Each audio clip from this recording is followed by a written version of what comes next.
VIP news और मैं हूं राकेश काला। आज के संसद में चर्चा का मुद्दा है आर्थिक उम्मीदों की चारधाम यात्रा, और इसी विषय पे चर्चा करने के लिए खास मेहमान हमारे साथ बने हुए हैं। आइए सबसे पहले उनसे रूबरू करवा देते हैं आपको। संजीव वर्मा जी वरिष्ठ भाजपा नेता है। संजीव जी, आज की चर्चा में वीआईपी परिवार आपका स्वागत करता है। आरुषि सुंदरियाल जी कांग्रेस की युवा प्रवक्ता है प्रदेश की। आरुषि जी, आज की चर्चा में आपका स्वागत है। और अर्चना शर्मा सामाजिक कार्यकर्ती हैं। कहते हैं कि लोग अन्नदान, धनदान, जमीन दान करते हैं, इन्होंने अपना पूरा जीवन समाज की सेवा के लिए दान कर दिया है। आज की चर्चा में अर्चना जी वीआईपी परिवार। सबसे पहले रुक कर लेते हैं संजीव वर्मा जी आपकी तरफ। संजीव वर्मा जी, अगर हम बात करते हैं six sigma health care society, आज फ्लैग ऑफ किया हमारे राज्य के मुख्यमंत्री पुष्कर सिंह धामी जी ने। उनका स्पष्ट तौर पर कहना है कि कहीं ना कहीं जो जितने भी यात्रीगण आते हैं, पर्यटक आते हैं, उनको हेल्थ की बेटर से बेटर फैसिलिटीज यहाँ पे दी गई। वैन उसमें लगाई गई है। जनरली आप लोगों ने कई बार ऐसे देखा होगा कि एक पहाड़ी क्षेत्र में अगर कोई बीमार हो गया, हाथ में चोट लग गई, तो वहां पे मेडिकल फैसिलिटीज मिलना बड़ा दिक्कत है। आपको बहुत तेजी से आगे जाना पड़ेगा, बहुत तेजी के साथ पीछे आना पड़ेगा। कई बार ऐसी भी आती है कि अगर वो गूगल की हेल्प लेते हैं, जीपीएस की हेल्प लेते हैं, तो पहाड़ों में कई जगह नेटवर्क काम नहीं करता। इन सब चीजों का समीकरण देखते हुए पुष्कर सिंह धामी जी ने मोबाइल जो हेल्थ केयर सिस्टम है उसको शुरू किया है। ये भी हम आपको बताते चले कि बद्रीनाथ, केदारनाथ, गंगोत्री, यमुनोत्री की अगर हम बात करते हैं तो केदारनाथ को कहते हैं कि पांडव जो हैं उनके पुत्र जन्मेजय जो है उन्होंने इसका निर्माण करवाया था। और अगर हम बद्रीनाथ की बात करते हैं तो 7वीं से 9वीं सदी के बीच में इसका निर्माण हुआ था। अलग अलग मान्यताएं, अलग अलग लोक कथाएं हैं। संजीव जी, किस तरीके से आप देखते हैं कि मेडिकल फैसिलिटीज जो यहाँ के यात्रियों को मिलने वाली है, पर्यटकों को मिलने वाली है, किस तरीके के मेटेरियलिस्टिक जो चीजेज हैं आने का संभावना करते हैं? संजीव जी। राकेश जी, देखिए, कल 3 मई से चारधाम यात्रा का आगाज आरंभ होने जा रही और अतिथि देवो भव के भाव को लिए एक दिव्य चारधाम यात्रा इस बार की 2022 की होने जा रही है, जिसके लिए सरकार ने पूरी तैयारियां अपनी ओर से लगभग पूरी कर ली है।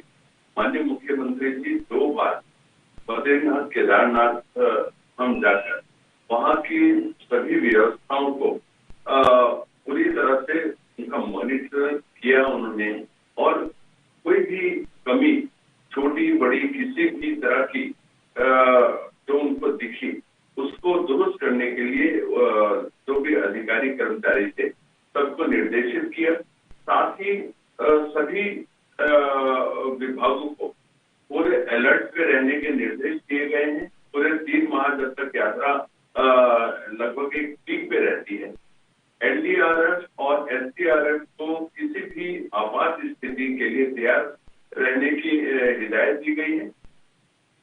एक पीडब्ल्यूडी विभाग को, स्वास्थ्य विभाग को और परिवहन विभाग को रहने की, ठहरने की, जल की व्यवस्था, वाटर एटीएम की व्यवस्था, और किसी भी प्रकार की यदि किसी भी श्रद्धालु को रात 12 बजे भी कभी कोई समस्या सामने आती है तो वो निसंकोच जो वहाँ पे नंबर हमने चस्पा कर दिए हैं पूरे यात्रा मार्ग पर, किसी भी प्रकार की किसी को कोई प्रॉब्लम आती है अधिकारियों को फोन करेंगे और फोन इमीडिएट रिसीव होगा, और यदि कोई भी दिक्कत होती है तो उसका इंस्टेंट सॉल्यूशन देते हुए यात्रा को किसी भी तरह की समस्या होगी उसको दूर किया। बिल्कुल, आरुषि रुख आपकी तरफ करना चाहूंगा। आरुषि जी, देखिए, हम अगर बात करते हैं सरकार की, हम बात करते हैं पक्ष विपक्ष की, अगर हम बात करते हैं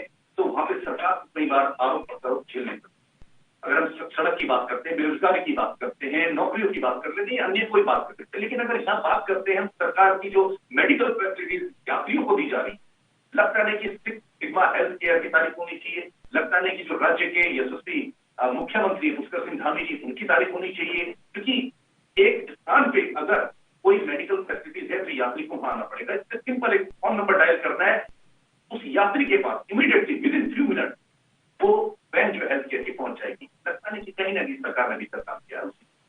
जी बिल्कुल, अच्छी बात है। है अगर इस तरह की फैसिलिटीज हमारी जो श्रद्धालु हैं हमें दी जा रही है, जो चारधाम की यात्रा के लिए आ रहे हैं, बहुत अच्छी बात है। लेकिन मुझे ऐसा लगता है कहीं ना कहीं कुछ जो है कंफ्यूजन मुझे देखने को मिला है। कभी बोलते हैं कि जो यात्री आ रहे हैं उन्हें जो है अपनी वैक्सीनेशन की रिपोर्ट लेकर आनी जरूरी है, कभी लेकर हम कहते हैं कि उन्हें जो है एक कोरोना का टेस्ट कराना होगा यात्रा में आगे बढ़ने से पहले। लेकिन उसके बाद जो है उससे पीछे हट जाते हैं मुख्यमंत्री जी। क्या इस तरह की व्यवस्था को नहीं कर पाए हैं कि इतने सारे लोगों का जो है एक कोरोना का टेस्ट हो जाए, क्योंकि उत्तराखंड में बाहर से कई सारे लोग आ रहे हैं। इस बात को देखते हुए मुझे ऐसा लगता है कि कोरोना का टेस्ट जो है मैंडेटरी सबके लिए होना चाहिए था। कहीं ऐसा ना हो कि जो बाहर से अभी जो जिन रोजगार की हम बात कर रहे हैं कि बाहर से आएंगे तो जो है उत्तराखंड के लोगों को थोड़ा इकोनॉमी बेटर होगी, कुछ फायदा होगा। कहीं ऐसा ना हो कि फायदे की बजाय नुकसान हो जाए और कोरोना का जो संक्रमण है वो इस यात्रा के थ्रू हमारे उत्तराखंड में आ रहा हो। कहीं एक भी पेशेंट अगर आता है तो आप जानते हैं किस तरीके से ये संक्रमण पूरी तरह फैल जाता है। कोरोना के केसेस भी लगातार बढ़ रहे हैं। बहुत अच्छी बात है मेडिकल की फैसिलिटी दी जा रही है, पर मैं ऐसा मानती हूँ precaution is better than cure, health is wealth. अब जो है जो लोग आ रहे हैं अगर उन्हीं का अगर चेकअप नहीं करा जा रहा आने से पहले, तो उसके बाद जो है कोई दुर्घटना हो जाए, कोरोना जो है फैल जाए, उसके बाद जो है वो पहले लोगों को लाने ले जाने के काम है। उससे बेहतर ये होता कि एक बार कोरोना का टेस्ट कर लेते। बहुत अच्छी बात है, वैन तो होनी चाहिए, हेल्थ की और भी प्रॉब्लम होती है कोरोना के अलावा। लेकिन कहीं ऐसा ना हो कि कोरोना की जो गंभीर समस्या नए नए वेरिएंट कोरोना के आ रहे हैं, तो मुझे लगता है उसको लेकर सरकार कहीं ना कहीं सावधानी बरतने में चूकती हुई मुझे नजर आ रही है। बिल्कुल अर्चना जी, आपकी तरफ मैं आना चाहूंगा। अर्चना जी देखिए, जिस तरीके से अभी आशुषी जी ने कहा कि जो वैक्सीन लग चुकी है उसकी रिपोर्ट लाने के लिए सरकार ने कहा है, तो देखिए उसमें बुराई कुछ नहीं है। नहीं, लाने के लिए नहीं कहा है, पहले कहा था लाने के लिए, अब कह दिया हम वैक्सीन की रिपोर्ट भी चेक नहीं करेंगे। तो ये भी क्यों नहीं है कि जो लोग आ रहे हैं वो वैक्सीनेटेड है। बिल्कुल, अभी आशुषी मेरा प्रश्न पूरा नहीं हुआ है, मैं प्रश्न पढ़ देता हूँ कि वैक्सीन की अगर कोई रिपोर्ट आता है तो ऑनलाइन का जमाना है, वो सेकंडों में व्हाट्सएप के थ्रू आ सकती है, कंप्यूटर में आ सकती है। बिल्कुल बिल्कुल आशुषी जी, आप बिल्कुल ठीक कह रहे हैं। हो सकता है सरकार ने मैंडेटरी किया हो, आप तक ये खबर ना पहुंची हो, ऐसा भी नहीं। मैं अभी लेटेस्ट मुझे जो जानकारी प्राप्त हुई है उसके अनुसार ये जो वैक्सीनेशन की है उसको पहले लाने की बात की जा रही थी कि उसको मैंडेटरी रखा जाए, लेकिन फिलहाल उसे मैंडेटरी नहीं किया। बिल्कुल अर्चना जी, रुख हम कोरोना से बिल्कुल आ जाते हैं मेडिकल फैसिलिटीज की तरफ से, जो सोसाइटी को रिफॉर्म करने का प्रयास सरकार यहाँ पे कर रही है। सरकार ने स्पष्ट तौर पे कहा है कि तीर्थ यात्री को किसी भी तरह की परेशानी हम नहीं होने देंगे। और हाई एल्टीट्यूड पे जिस तरीके से six sigma health care society ने काम किया है, कहीं ना कहीं उसका सिंह धामी जी ने उनकी भी तारीफ की है कि इनको एक अच्छा एक्सपीरियंस है। संजीव जी ने जिस तरीके से कहा था कि एनडीआरएफ या एसडीआरएफ दोनों टीम अलर्ट पे है ताकि कहीं भी किसी भी तरीके की कोई दिक्कत आती है। पहाड़ी क्षेत्र है, कई बार देखा जाता है कि पहाड़ से कुछ पत्थर गिर गए या रास्ता जाम हो गया तो immediately within few minutes उस चीज को रिलीव किया जा सके, तीर्थ यात्री को किसी भी तरीके की दिक्कत नहीं उठानी पड़े। किस तरीके से पकड़ में रखती है आप लोगों का? मैंने दोनों का सुना। मैं इतना एक तो अपनी संस्था उपमा के माध्यम से आपका धन्यवाद देती कि आपने मुझे बुलाया, आपने विचार रखने के लिए। देखिए, मैं सरकार की जिम्मेवारी भी मानती हूँ और ये जो आरुषि जी ने कहा ये सब मैं मानती हूँ, लेकिन एक मुझे बात बताइए ना, एक आम नागरिक होने के नाते क्या मेरी पर्सनल जिम्मेवारी नहीं है अगर कोई मुसीबत में है मैं उसकी मदद करूँ? हमने उमर संस्था के माध्यम से बहुत से लोगों को वहाँ फोन करवा दिए हैं कि वहाँ लोकल जो लोग हैं आपके कोई जानकार हो और कोई आए और कोई मुसीबत में फंसा हो या किसी को थोड़ी सी भी जरूरत हो मदद की तो अवश्य करें। सरकार अपना काम कर रही है और बेहतर तरीके से कर रही है। देखिए, कमियां तो हर जगह होती हैं, कमियों की पूर्ति की जा सकती है, लेकिन हमने पर्सनल तौर पे मेरी यही जनता से गुजारिश है कि जो भी मदद आप पर्सनल तौर पे कर सकते हैं वो ज्यादा प्रभावी होगी। मान लीजिए सरकार ने कुछ किया है, उस तो आगे हाथ बढ़ा के उस काम को हम स्वयं भी मदद कर सकते हैं। बिल्कुल संजीव जी, देखिए ये तो ही मेडिकल जो हेल्थ केयर है उसकी बात होगी, मेडिकल की बात होगी, लेकिन कई बार संजीव जी ये भी देखा जाता है कि यात्री आते हैं, मतलब उत्तराखंड से बाहर निकल के भी बात करें या उत्तराखंड के परिवेश में भी बात करें, वो चिप्स के पैकेट लेते हैं, गाड़ी से बाहर फेंक देते हैं, कोल्ड ड्रिंक की बोतल लेते हैं, पानी की बोतल लेते हैं, कई बार वो रास्ते में फेंकते भी जाते हैं। देखिए, शहरी क्षेत्र की अगर हम बात करें तो वहाँ निगम है, निगम के कर्मचारी वहाँ सफाई करते हैं, लेकिन पहाड़ी क्षेत्र में दिक्कत ये आ जाती है कि वहाँ निगम नहीं होता, वो एक गाँव एरिया में आ जाता है। आपने भी गाँव की सैर की होगी तो कई जगह चिप्स, कई जगह पॉलिथीन पड़ी है, कहीं जो टिफन के पुराने पैकेट पड़े हुए, इस तरीके की दिक्कत कई बार जो यहाँ लोकल रह रहा है उसको उठानी पड़ती है, क्योंकि 30 या 300 साल या 2 साल में या 5 साल में एक बार आता है चला जाता है, लेकिन वो जो गंदगी फैल जाती है कई बार तो उसके लिए कहीं लगता नहीं कि साइन बोर्ड लगाए चाहिए या डस्टबिन की व्यवस्था होनी चाहिए, एक इंस्ट्रक्शन होनी चाहिए कि कृपया डस्ट यहाँ पे डाला जाए। तो कहीं ना कहीं दीप जाति उस चीज को समझेंगे और देवभूमि के लोग भी कम से कम उस गंदगी से दूर। आपने बहुत अच्छी बात करी। और देखिए, स्वच्छता और साफ सफाई रखना हम सभी का कर्तव्य है। वो केवल सरकार के ऊपर ही हम लोगों को निर्भर नहीं रहना चाहिए, बल्कि हम सबकी ड्यूटी है। हम जहाँ भी जाते हैं अपने क्षेत्र को साफ सुथरा रखें। और साथ ही सरकार ने चारधाम यात्रा को दृष्टिगत रखते हुए पूरे क्षेत्र में, चाहे वहां पर नगर निगम की सीमा लग रही हो, चाहे नगर पालिका, चाहे नगर पंचायत या ग्राम पंचायत, सभी को स्पष्ट निर्देश दिए हैं कि 3 पारियों में वहां की सफाई व्यवस्था कराई जाए। जितने भी रोड्स हैं उन पे जगह जगह आंचल के सौजन्य से पानी की और चीजों की जो एक आम जरूरत की कुछ चीजें होती हैं, उनकी व्यवस्थाएं जगह जगह स्टॉल्स लगाकर सरकार कर रही है। और साथ ही एक बहुत जो बड़ी प्रॉब्लम श्रद्धालु फेस करते हैं, टूरिस्ट फेस करते हैं, ओवर रेटिंग की।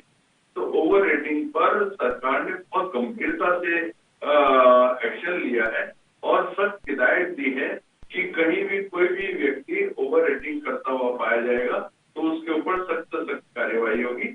और क्योंकि होता क्या है, एक गलत मैसेज फ्लोट होता है। आदमी जो भी श्रद्धालु उत्तराखंड यात्रा पे आ रहे हैं, वो उत्तराखंड आए और उत्तराखंड के प्रति एक बहुत पॉजिटिव मैसेज लेके जाए कि वहाँ के लोग कितने अच्छे थे, वहाँ कितना साफ सफाई थी और वहाँ हमारे को कितनी अच्छी व्यवस्थाएं मिली, वहाँ हमको कोई दिक्कत ना हुई। जब आदमी इस तरह की बातें लौट के अपने घर पे अपने परिचितों के सामने करेगा, तो उससे क्या होगा कि हमारा पर्यटन बढ़ेगा, हमारा जो तीर्थाटन है ये बढ़ेगा। उससे यहाँ की जो हमारा एक लाइफलाइन है चारधाम रूट की, उनकी आर्थिकी में 4 चांद लगेंगे, वो आर्थिकी और ज्यादा मजबूत होगी। और मैं सोचता हूँ सरकार अपनी तरफ से स्वास्थ्य के क्षेत्र में, तो आपने जो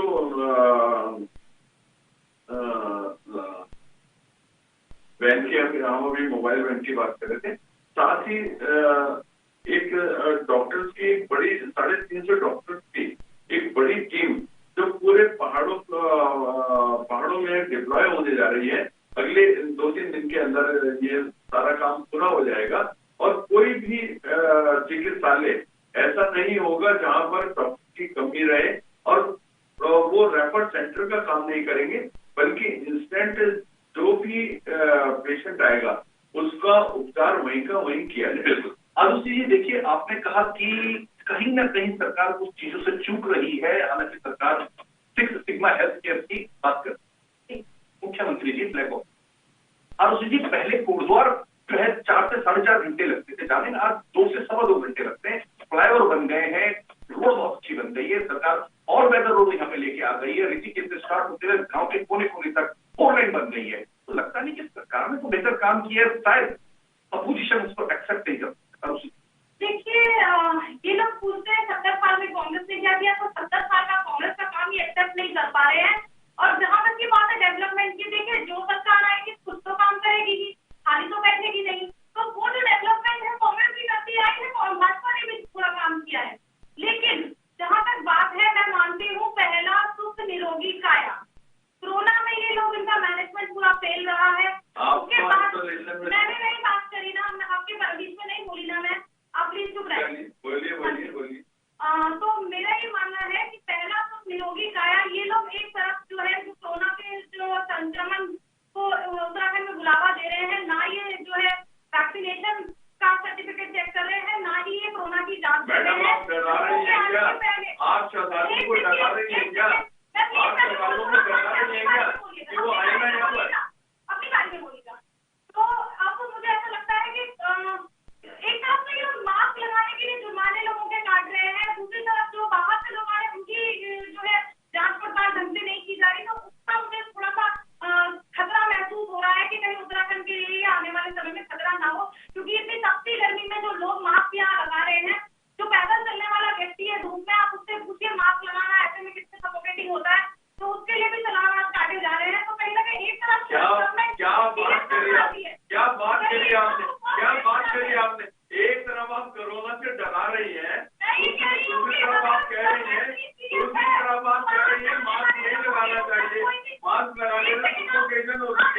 सकारात्मक रुख अपनाना चाहिए था, लेकिन कांग्रेस पार्टी अपना विपक्ष का जो भद्दा चेहरा है, क्या चेहरा है, उसको दिखाने का काम कर रही है। और विपक्ष का काम केवल हर चीज को अपोज करना नहीं होता है। आरुषि जी एक प्रतिक्रिया ले लेते हैं अर्चना जी से। अर्चना जी कहते हैं कि जिंदगी जब मायूस होती है तो महसूस होती है, और मायूस कब होती है कि जब प्राइजों के ओवर रेटिंग हो जाती है। महसूस और मायूस तब होती है जब खाद्य पदार्थ जो है चेक नहीं किया जाते। पुराना अगर हम दाल की बात करें, कई जगह, हर जगह नहीं, कई जगह 3 दिन पुरानी सब्जी या दाल गर्म करके दे दी जाती है। तो एक खास एक्सपीरियंस पर्यटक लेके जाते हैं। कई बार गलतियां या चूक हम कहें दुकानदारों के द्वारा भी हो जाती है, व्यवहार को लेकर कई बार पर्यटकों के द्वारा भी हो जाती है। इसमें एक प्रश्न ये भी देखने वाला है साथ के साथ जुड़ते संरचना जी कि क्या एक ऐसी सुविधा भी हो कि देखिए पर्यटक का मतलब ये नहीं कि हर पर्यटक निजी वाहन से जाएगा, कुछ पैदल भी जाते हैं, कुछ बसों में भी जाते हैं, कुछ लिफ्ट लेके भी जाते हैं, क्योंकि उनकी भावनाएं संवेदनाएं जुड़ी हुई होती हैं। लेकिन कई जगह प्याऊ की व्यवस्था की जाए, हर व्यक्ति बोतल का पानी 10 से 20 रुपए का नहीं खरीद सकता। अगर ऐसी व्यवस्थाएं भी जगह हो और कई जगह लंगर की व्यवस्था लगाई जाए, दाल की व्यवस्था की जाए, कहीं ऐसी भी व्यवस्था हो कि कोई पैदल चल रहा है तो उसके लिए कम से कम चलिए हेल्थ केयर को है एक छोटा सा सर्वर के नाम पे, भगवान के नाम पे, उपासना के नाम पे कम से कम उनके लिए कोई सुविधा या बुजुर्ग कोई है जिसके मन में खुदा है, चलिए उनको आप सहमत करिए कि उनको कम से कम उस स्थान पर निश्चित स्थान पर पहुंचाने की व्यवस्था है। किस तरीके से इसको पकड़ करते हैं? नहीं, आपने बहुत ही सही और बहुत ही अच्छी बात बोली कि हम इसको किस तरीके से देखते हैं। इसको तो हम लोगों को खुद को जागरूक होना पड़ेगा। सरकार की तरफ से तो बिल्कुल है ही व्यवस्थाएं, क्योंकि मैं इसके लिए एक छोटा सा एग्जांपल दूंगी कि मेरे ब्रदर को कोविड हुआ, आप मानेंगे मेरे हस्बैंड को कोविड हुआ। कोविड की अगर बात हो रही है, 24 घंटे ऑक्सीजन की व्यवस्था थी। 8 दिन तक लगातार मेरे हस्बैंड को फ्री में ऑक्सीजन मिली, जबकि मैं मैक्स हॉस्पिटल में भर्ती थी। मैंने पैसे दिए उस ऑक्सीजन के, और बीजेपी की सरकार थी, ना मैं बीजेपी की तरफ हूं ना कांग्रेस की, मैं सिर्फ सच्चाई बयां कर रही हूँ। 24 घंटे ऑक्सीजन देना, जो हजारों रुपए का बिल था, वो बीजेपी सरकार की तरफ से हुआ। और सरकार बहुत सारी व्यवस्थाएं कर रही है। हाँ, आपने बहुत सही बोला कि सरकार को इस तरफ भी देखना चाहिए जो बेसिक फैसिलिटीज हैं, जैसे पानी हो गया, भोजन हो गया, वो जगह जगह प्याऊ खोले, जगह जगह कुछ खाने की व्यवस्था करें, कुछ लोग अपनी तरफ से करें, कुछ सरकार इसके लिए चंदे की व्यवस्था कर सकती है कि कुछ लोग जैसे चंदा देकर इस चीज को शुरुआत कर सकते हैं। सरकार उसमें बहुत बड़ा योगदान दे सकती है, तो जरूर लोगों की मदद होगी। बिल्कुल। संजीव जी, रुख आपकी तरफ करना चाहूंगा। संजीव वर्मा जी, अगर हम बात करते हैं टोल प्लाजा, फोर व्हीलर से जाते हुए 95 रुपये वो जो है फास्ट टैग के थ्रू लेते हैं, और कोई व्यक्ति 5 मिनट में अगर वापस आए, वापसी के 50 रुपये। अगर 95 प्लस 50 को ऐड किया जाए तो 145 रुपए लगता है। संजीव, क्या ऐसा संभव नहीं कि ठीक है आप टैक्स लीजिए, लेकिन कम से कम 24 आवर्स 24 घंटे तक उस टैक्स को दोबारा ना लिया जाए? ये सुविधा कम से कम, अगर मैं बात करूं डोल वाला टोल प्लाजा की बात करूं, ये मेरा खुद का एक्सपीरियंस है। इस 5 मिनट के अंदर वापसी करनी पड़ी, जाते हुए 95 रुपये, आते हुए 50 रुपये। हालांकि मैं वहां का स्थानीय लोकल निवासी भी। संजीव वर्मा जी। राकेश जी, देखिए टोल प्लाजा जितने भी, उन सभी में व्यवस्था इस तरह की है कि आप यदि 24 घंटे के अंदर आना जाना करेंगे तो 24 घंटे के चार्जेस, अब जैसे इसमें ये वाला जो टोल प्लाजा है, डोई वाला वाले में एक साइड के तो 95 लगते हैं, तो वापसी के 50। लेकिन 24 घंटे मान्य नहीं हो 95 रुपये, वापसी के भी वो पैसे लेते हैं। ये प्रश्न है संजीव। सर में आप देखिए, ये वाला अभी नया बना है। और संजीव जी देखिए, मुद्दा नया पुराना नहीं होता है। मुद्दा होता है कि एक जो तीर्थ यात्री है, लोकल लोग हैं, उनकी जेब कट रही। राकेश जी, इस बात को सरकार के सामने रखा गया है, राज्य सरकार के भी और केंद्र सरकार के सामने ये प्रॉब्लम रखी गई है। 1 साल से ऊपर हो गया है, सुनिए तो, ये इस प्रॉब्लम को रखा गया है।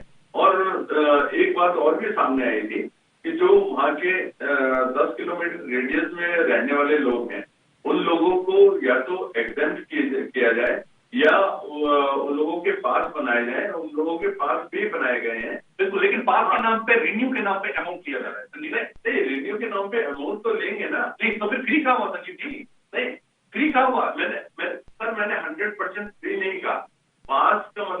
है कि अगर हमको कहीं 100 रुपए देने पड़ रहे हैं और हमारा पास है तो पास के हमारे 12 रुपए 15 रुपए लगेंगे। संजीव जी, एक चीज बताइए, संजीव जी, अगर एक दुकान टोल प्लाजा के इधर है, उसका घर उधर है, तो 5 रुपए का या 10 रुपए का एक मार्केट की डिब्बी लेने जाता है, क्या उसको 10 से 12 रुपए टैक्स देना पड़ेगा? राकेश जी, देखिए, मैं आपकी बात से सहमत हूँ, लेकिन कई बार कुछ टेक्निकल प्रॉब्लम्स होती हैं। ये टेक्निकल प्रॉब्लम नहीं है और ये जनता का गंभीर है। मैं आपके माध्यम से इस सरकार तक इस बात को पहुंचाने का काम करूंगा और इसमें जो भी बेटर से बेटर हो सकता है वो हम करवाने का प्रयास। जितना जल्दी किया जाए उतना ही अच्छा है, क्योंकि लोगों की जेब पे बहुत भार पड़ता है। एक तो महंगाई है ही है और फिर लोगों की जेब पे भार पड़े तो और ज्यादा प्रॉब्लम क्रिएट। आरुषि जी, देखिए, संजीव जी ने स्पष्ट तौर पे कहा है कि सरकार भीतर से इसका प्रयास कर रही है। अगर हम बात करते हैं, अर्चना जी ना वो बीजेपी से बिलोंग करती है, ना कांग्रेस से, ना ही अन्य पार्टी से बिलोंग करती है। हालांकि कुछ मुद्दों पर उन्होंने भी कहा है कि सरकार ने कहीं ना कहीं बेहतर काम किए हैं। आरुषि जी, देखिए, ये आपका स्वतंत्र बोलने की स्वतंत्रता है, आपको फ्री है आपके लिए, लेकिन बीजेपी सरकार की बात करते हैं या आपकी सरकार की बात कर लेते हैं। सड़कें, अगर गड्ढों की बात करते हो, आपकी सरकार में भी रहे, बीजेपी की सरकार में भी रहे। अगर हम दूसरे पहलू से कहें, गड्ढे भरे गए तो आपकी सरकार में भी भरे गए, बीजेपी की सरकार में भी भरे गए। लेकिन अगर सरकार कोई योजना लेके आती है जिससे तीर्थयात्री, क्योंकि तीर्थयात्री में ये नहीं देखा जाता कि वो कांग्रेस पार्टी का है या बीजेपी पार्टी का है, तीर्थयात्री होता है, किस धर्म का है, किस जाति का है, किस वर्ण का है, ये नहीं देखा जाता। अगर सरकार सबके विषय में सोचती है, हेल्थ फैसिलिटी देती है, तो मेरे ख्याल से कहीं ना कहीं थोड़ी सी तारीफ तो बनती है। जी बिल्कुल, ये तारीफ में शुरुआत में सबसे पहले मैं कह चुकी हूँ कि बहुत अच्छी बात है। अगर जो है यात्रियों को सुविधाएं दी जा रही है तो बहुत अच्छी बात है और ये सरकार की जिम्मेदारी है, सरकार को ऐसा करना भी चाहिए।